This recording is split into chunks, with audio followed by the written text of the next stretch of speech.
Hello, कहाँ? Sir आपको शायद कैंटीन जाना है, और कैंटीन जो है वो इस बिल्डिंग की दूसरी तरफ है। अरे मास्टर जी, मुझे पता है कैंटीन कहाँ है, ये तो क्लासरूम है। मुझे मालूम है कि ये क्लासरूम है, लेकिन क्लास में आने का ये तरीका नहीं है। ना तो ये टाइम है, और यूं बिना किसी परमिशन के झोला लटकाया और चल दिए कंपनी माँ की तरह। सॉरी, चलो बाहर हो जाओ, कल आना। मास्टर जी, आपने यहाँ पे, आपको पता नहीं है कौन हूँ मैं?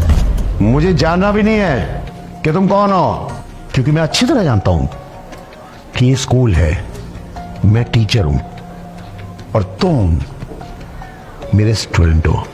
समझे? चलो मुझे डिस्टर्ब मत करो, बाहर चलो। मास्टर जी, ये ठीक नहीं कर रहे आप मेरे साथ। ठीक या गलत तुम मुझे नहीं समझाओगे, क्योंकि ये काम एक टीचर का है। टीचर समझाता है कि क्या ठीक है क्या गलत है, और इस वक्त जो तुम कर रहे हो वो गलत है। समझे? Get out. ये ठीक नहीं किया आपने। सुनाई दिया तुम्हें? सही नहीं कर रहे आप। Get out. क्या हुआ सर, आप गुस्सा कर रहे थे उसको? अरे मैडम, देखिए ना कितना बदतमीज लड़का है। एक तो क्लासरूम में बिना परमिशन के और बिना अपनी मर्जी के जो भी टाइम हुआ आ गए, और ऊपर से टीचर के साथ इतनी बदतमीजी से बात कर रहा है कि मैं क्या ही बताऊं आपको। सर शायद आपको पता नहीं है कि वो विधायक जी का बेटा है।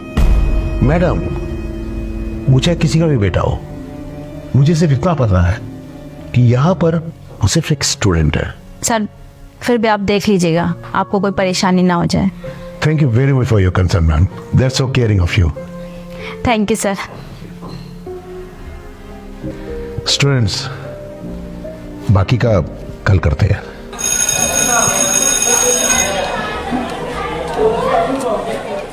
नमस्कार प्रिंसिपल साहब। अरे नमस्कार विधायक जी, आइए आइए। आपने आने की तकलीफ क्यों की? कुछ काम था तो मुझे फ़ोन पर बता दिया होता। अरे जब आप तकलीफ दोगे हमें आना तो पड़ेगा ही ना। ऐसा क्या हो गया विधायक जी, बताइए मुझे। कौन है भाई वो टीचर? मनोज सर।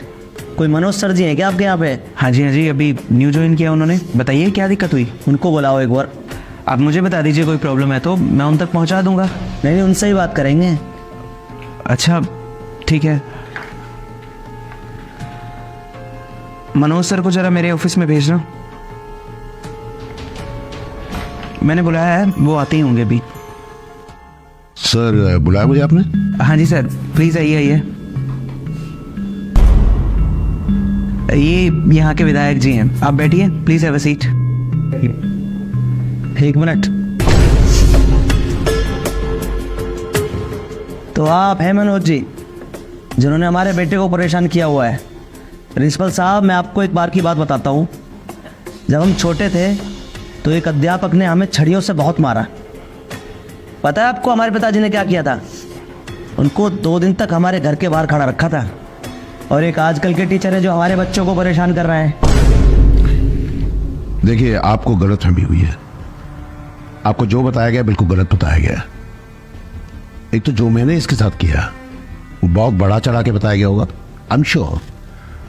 और जो इसने मेरे साथ बदतमीजी की पूरी क्लास के सामने, प्रिंसिपल साहब मैं बयान नहीं कर सकता हूं किस हद तक का बदतमीज लड़का है। अरे विधायक का बेटा है, वो चाहे जो भी कुछ करे। मास्टर, अगर तुझे अपनी नौकरी पे आ रही है ना तो मेरे बेटे से माफी मांग। इधर क्या देख रहा है? यहाँ का विधायक मैं हूँ और यहाँ का सब कुछ मेरे हिसाब से चलता है, ठीक है? मेरे बेटे से माफी मांग। विधायक जी, आप जानते हैं आप क्या बात कर रहे हैं? आप एक अध्यापक को कह रहे हैं कि वो अपने शिष्य से माफी मांगे।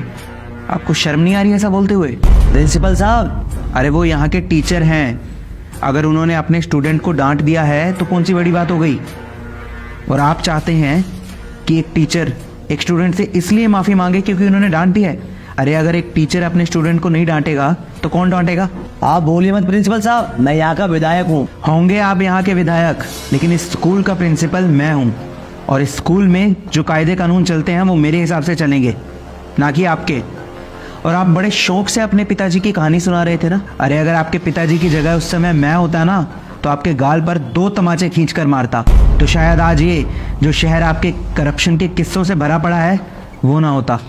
आपकी इन खोखली धमकियों से वो ऑफिसर डरते होंगे जो आपकी तरह करप्ट हैं, लेकिन मैंने अपनी पूरी जिंदगी ईमानदारी से बिताई है। मैं आपकी इन खोखली धमकियों से नहीं डरता। उखाड़ लीजिए जो आपको उखाड़ना है, लेकिन इस स्कूल में वही होगा जो मैं चाहूँगा। इस स्कूल का हर एक बच्चा डिसिप्लिन में रहकर, अपनी मर्यादा में रहकर पढ़ेगा। और अगर आपके बेटे को भी यहाँ पढ़ना है ना, तो यहाँ के कायदे कानून मानने होंगे, डिसिप्लिन में रहकर पढ़ना होगा, ये जानते हुए पढ़ना होगा कि टीचर की इज्जत कैसे करनी है, अपनी अध्यापक की इज्जत कैसे करनी है। और अगर आप चाहते हैं कि आप अपने बच्चे को यहाँ से ले जाएं किसी और स्कूल में, तो निकलवाइए इस स्कूल से। मैं इसका करेक्टर सर्टिफिकेट ऐसा बनवाऊंगा कि इस शहर में तो क्या, इस पूरे देश में इसको कहीं और दाखिला नहीं मिलेगा। तो इसको इसी स्कूल में पढ़ना होगा और यहाँ के कायदे कानून मानते हुए पढ़ना होगा, ताकि ये भी अपने बाप की तरह कोई करप्ट इंसान ना बने, बल्कि एक ईमानदार व्यक्ति बने। आप कैसी बात कर रहे हैं? मुझे माफ़ कीजिए, मुझे आपकी और कोई बात नहीं सुनी। आप जा सकते हैं यहाँ से।